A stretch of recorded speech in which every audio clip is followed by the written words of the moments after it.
Hey, what's up YouTube? Intel's overall dominance for mobile processor for laptops are coming to an end, as their competitor AMD have come into the game of mobile processor for laptops. And they start with the ASUS ROG Zephyrus G14 laptop with their Ryzen 9 4900HS processor, which may sound scary to Intel. Let's see why.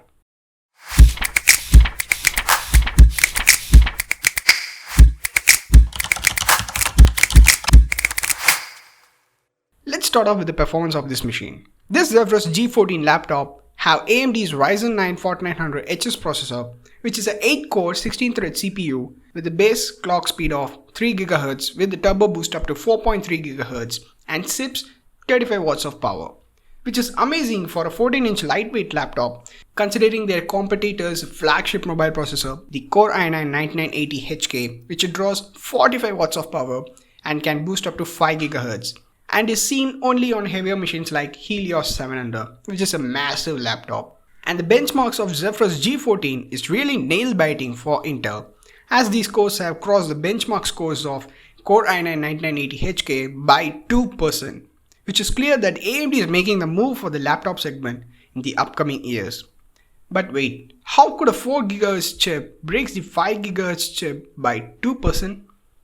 And this is what I found. The AMD's 4000 series uses a Zen 2 architecture which gives 15% increase in the IPC. So for the people who wonder, it's called the instruction per cycle. And this IPC is a deep down perspective of the clock speed. So in layman terms, more the IPC means more work can be done at a given clock speed. So in IPC perspective, this Zephyrus laptop has around 5.06 GHz, which is literally equal to the Core i9-9980HK with 5 GHz. And I was like, wow, just look at the Intel powered machine and the new AMD powered machine. It's just damn. Okay, keeping aside the AMD and Intel's fight, let's continue with the Zephyrus. The maxed out variant of this laptop has a NVIDIA RTX 2060 Max-Q with 8GB of DDR4 RAM, which is soldered with the motherboard, and another 8GB of DDR4 RAM with this sodium slot, which can be expandable up to 24 gigs. And the storage of this laptop comes with a 512 gigs or 1 TB of NVMe SSD. The speakers of this laptop is powered by the Dolby Atmos with quad speaker giving you the best sound quality, and for the final touch, the Wi-Fi 6, which brings a great speed and solid connection to your network, which is totally power packed for gaming, but it doesn't seem to look from the outside. Speaking of the look, this G14 body is a metallic chassis which gives a rigid support for the laptop. Since this is a gaming and professional work oriented laptop, the ASUS have toned down from the RGB lighting to this LED matrix thing on the back of the laptop, where you can write or post images or GIFs or anything you could bring attention. Speaking of the images, the display of the laptop have an option to choose between 4K IPS panel with a 60Hz refresh rate and a 1080p IPS display with 120Hz refresh rate. Both the display panel comes with a 100% sRGB Pantone color calibrated. It is better for professional Photoshop and illustration work. And if you ask for gaming perspective, I would recommend to go for the 1080p 120Hz refresh rate. Since this is a small screen, I don't think the 4K display will do the job when it comes to the FPS standpoint. And practically speaking, you couldn't properly experience the 4K resolution on a 14-inch screen. And speaking of the resolution, initially I thought the ASUS would be racist to couple with the AMD CPU with the AMD Radeon graphics, but they didn't. And they coupled with the AMD CPU with the NVIDIA RTX 2060 Max-Q. Thanks for ASUS for not being racist. The reason I'm supporting for RTX is that the ray tracing, which I love the most, especially how the AI in RTX works to give the awesome lighting effects to the game, is huge. As you could wonder, with this much amount of power and performance will drain the battery in hours, but it's not. ASUS claims that this will have a 10 hours of battery backup for normal usages and can be charged via USB-C with the power bank as well.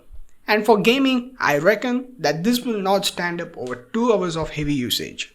For now, we have seen the pros and advantages of this laptop, but there are few things to keep in mind while buying this. One of them are the thermals. Even though they have great 81 blades per fan cooling technology and lot of heat pipes and heat sinks around the CPU and GPU from inside, this laptop sucks the air at the bottom and blows the hot air onto the bottom part of the screen. Since the screen bottom provides better support for the intake, and it also blocks the hot air being passed, which I think it's not a good way to release the heat. And another thing is that the fingerprint scanner. The fingerprint scanner is not consistent all the time. Take a look at this. Now the power button is a fingerprint reader that caches your authentication temporarily, then logs you in once the Windows lock screen comes up, so at least you don't have to touch it twice, which is okay, or at least it would be if it worked more consistently. We got about 15% success on it, so some driver improvements needed there. And another most important thing during this pandemic is the webcam, where this laptop doesn't have one. Before pandemic, no one gives a shit about the webcam, but see how the plates got changed. So the final take for you guys of this video is that if you're a gamer and who doesn't like RGB and want to play in a stealth mode while pretending to study or working, and if you're crazy enough for watching movies and doesn't give a damn about the webcam, well, this is a laptop for you. And for the buying options, you got 4 variants for this laptop, and for the top variant you get to choose between the Ryzen 9 or Ryzen 7 processors, and even choose between the 1440p 60Hz display and 1080p 120Hz display with the 6GB of RTX 2060 Max-Q for $1,868. And for the third variant, you have the Ryzen 7 processor with 6GB of GTX 1650 Ti Max-Q for $1,360. And for the second least variant, you get to choose between the Ryzen 7 and Ryzen 5 processor and even the display between the 1080p 120Hz display and 1080p 60Hz display with 4GB of GTX 1650 for $1,300. And coming to the least variant of the laptop, you get to choose between the Ryzen 7 and Ryzen 5 and comes with the 1080p 120Hz display with 4GB of GTX 1650 for $1,274. And that's it for the video. I hope you guys enjoyed watching it. Thank you for watching. Do leave a like, comment, and I'll try to answer as much as possible. And subscribe to have more videos like this.